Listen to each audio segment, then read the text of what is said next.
Assalamu alaikum everyone. I hope you are enjoying good health. Respected listeners, I am back with another informative session or video for you. Today we are talking about something which is maybe not wish of many people, but this is demand of the society now.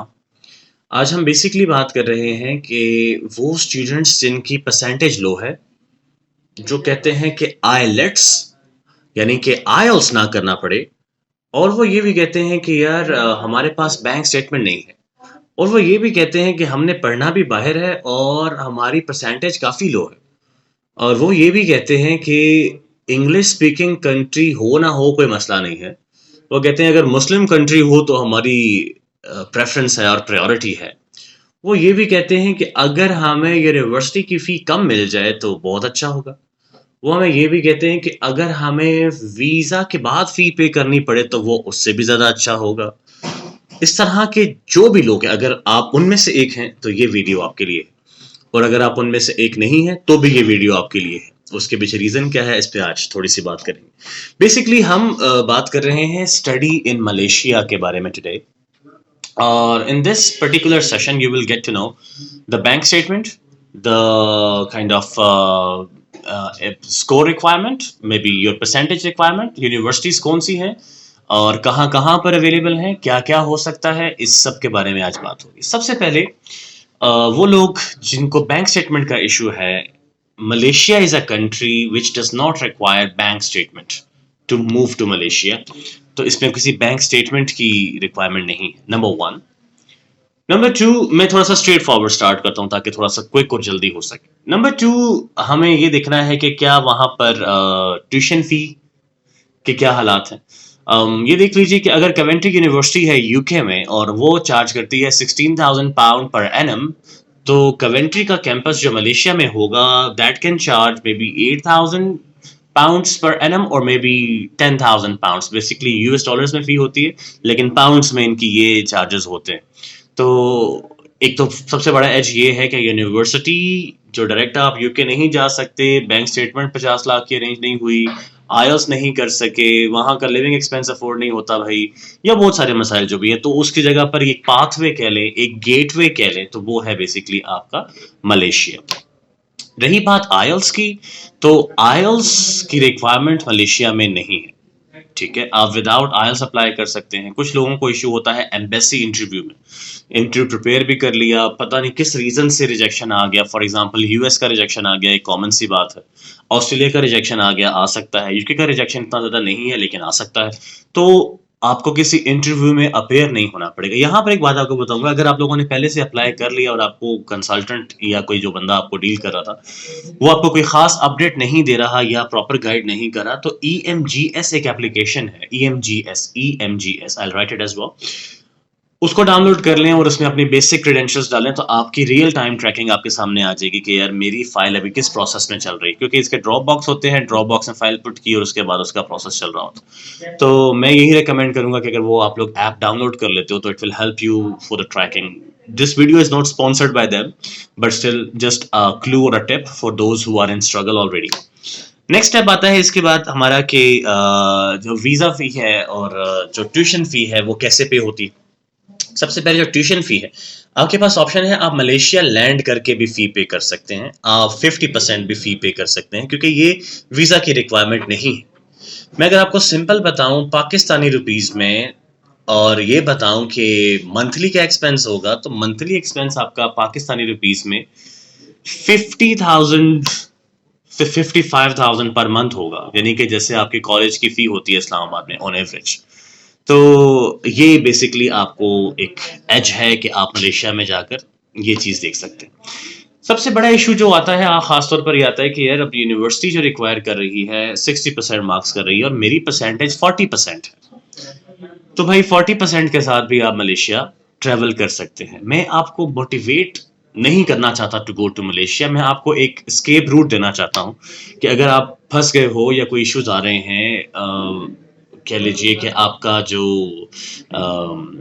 Finance है वो इतना अच्छा नहीं है, तो Malaysia can be an option. तो उसका फ़ायदा क्या होगा? फ़ायदा नंबर वन, फ़ायदा नंबर 1 ये होगा कि आपको जो डिग्री मिलेगी वो यूनिवर्सिटी फॉर एग्ज़ाम्पल कवेंट्री का कैंपस था या कवेंट्री के साथ असल में मलेशिया में फॉर एग्ज़ाम्पल एपीयू यूनिवर्सिटी है, एशिया पैसिफिक यूनिवर्सिटी या सैगी यूनिवर्सिटी है, तो इनकी कोलैबोरेशंस होती हैं डिफरेंट यूनिवर्सिटीज़ के साथ। ऑस्ट्रेलिया में यूनिवर्सिटी के साथ हो गया फॉर एग्ज़ाम्पल यूनिवर्सिटी ऑफ वोलागोंग के साथ कर दिया। यूनिवर्सिटी ऑफ वोलागोंग लेट्स से कि वो आईटी में अच्छी थी, तो जो आईटी में अच्छी थी उन्होंने क्या किया कि आईटी वाले का वो बीएस आईटी या बीएस सीएस या बीएस एसई वो उठा के उन्होंने ले लिया सैगी ने।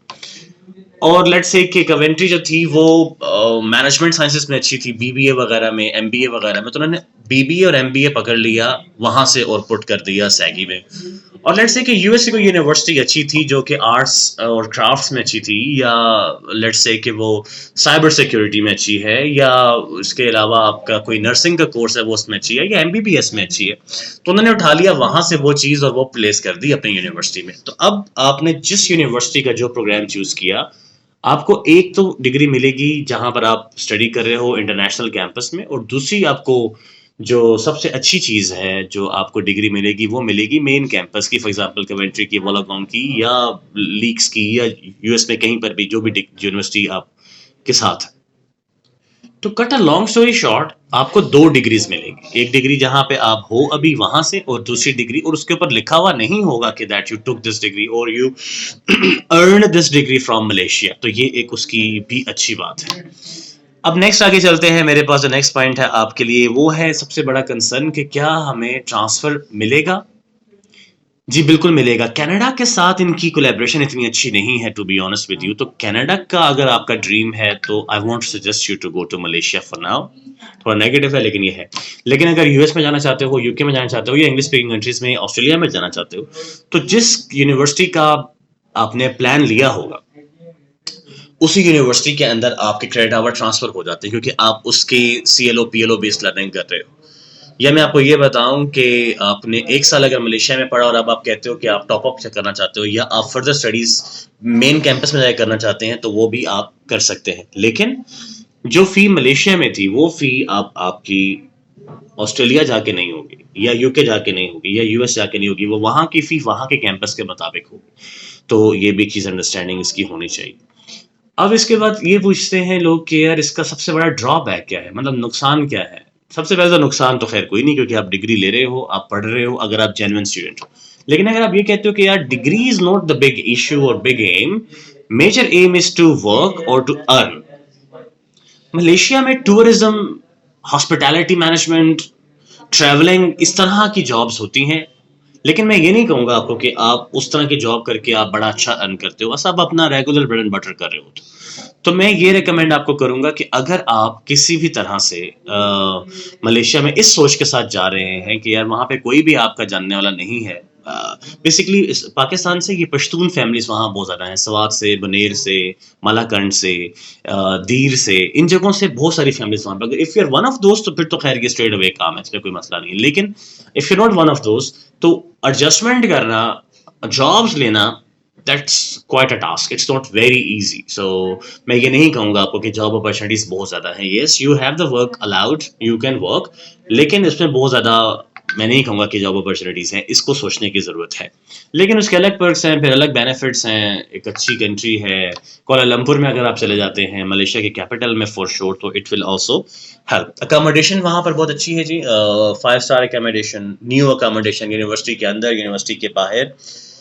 महातीर जो हैं वहाँ के पीएम जो हैं काफ़ी काम करते हैं इस चीज़ पर, और हाइजीन का ख़ास ख्याल रखा जाता है। ये चीज़ आपके लिए वहाँ पर अच्छी है। इसके अलावा मेरे पास आपके लिए बस मोस्टली तो यही सारी बातें थी। इसमें एक और क्वेश्चन आता है कि इनटेक्स इसमें कौन कौन सी होती हैं। तो अगर यूके की यूनिवर्सिटी आप ले रहे हो तो फेब, मई, सितंबर मेजर इनटेक्स में आती हैं। अगर ऑस्ट्रेलिया की ले रहे हैं तो अक्टूबर, फेब और जुलाई, यानी कि ऑन एंड ऑफ आपके पास आफ्टर 2 मंथ्स कोई ना कोई इनटेक होती है। प्रोसेसिंग टाइम इसका बहुत फास्ट है, मतलब मैक्सिमम 1 मंथ में यू आर इन मलेशिया।